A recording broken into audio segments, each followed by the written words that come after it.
10,000 रुपए से शुरुआत कर 8,800 करोड़ के एक प्रसिद्ध ब्रांड को बनाने वाले दो दोस्तों की कहानी आमतौर पर पैसे की बर्बादी और किसी के बहकने के लिए दोस्ती को ही जिम्मेवार ठहराया जाता है।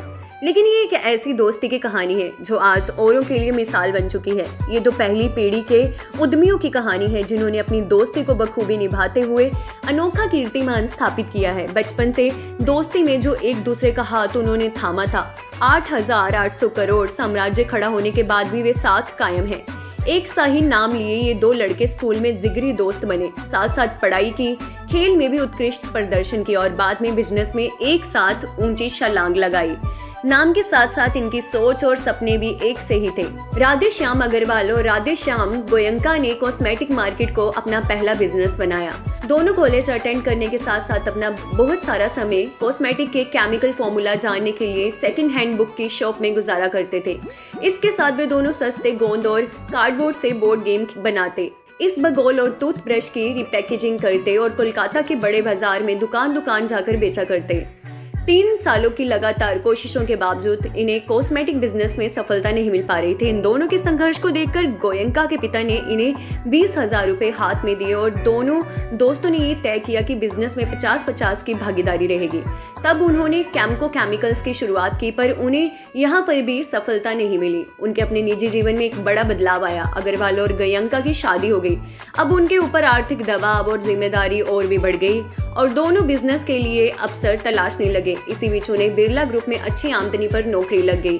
5 सालों तक उन्होंने वहां नौकरी की और बिजनेस के गुर सीखे। तजुर्बे हासिल करने के बाद इन्होंने नौकरी छोड़ने का निश्चय किया।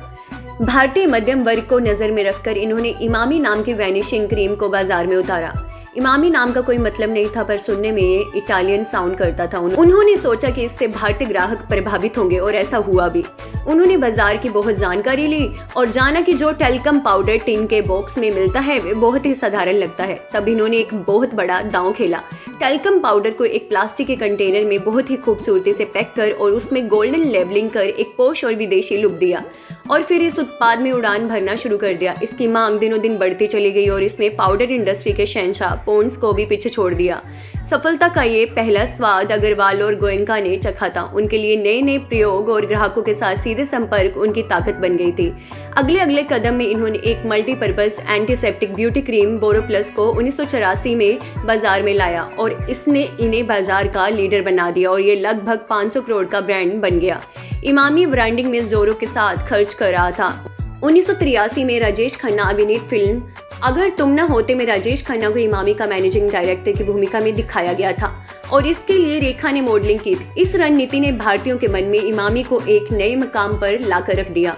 इसके बाद ये ठंडा और आयुर्वेदिक नवरत्न तेल मार्केट में लेकर आए जिसने 3 साल के भीतर ही 600 करोड़ का प्रॉफिट दिला दिया। फिर उनका अगला कदम पुरुषों के लिए पहली बार फेयरनेस क्रीम का था जो बहुत ही सफल रहा। बहुत से अभिनेता जैसे अमिताभ बच्चन, श्रीदेवी, शाहरुख खान, जीनत अमान, करीना कपूर, कंगना रनौत और बहुत से खिलाड़ी जैसे सानिया मिर्जा, सुशील कुमार, मिल्खा सिंह, मैरी कॉम और सौरभ गांगुली ने इनके उत्पाद का प्रचार किया है। अग्रवाल और गोयंका को पता था कि सेलिब्रिटी के समर्थन से वे पूरे देश भर में एक घरेलू नाम बन जाएंगे। ये उनकी लगन और सफलता की प्यास ही है जो आज इमामी का टर्नओवर 8,800 करोड़ से भी ज्यादा का है। अग्रवाल और गोयंका की दोस्ती आज के युग के लिए एक मिसाल की तरह पेश है। उनकी दोस्ती भरोसे, हिम्मत और बुलंद हौसलों की आंच में तप कर इमामी के रूप में कुंदन हो गई है। ये दोस्ताना दोनों परिवारों के बीच, दूसरी पीढ़ी के बीच भी कायम है।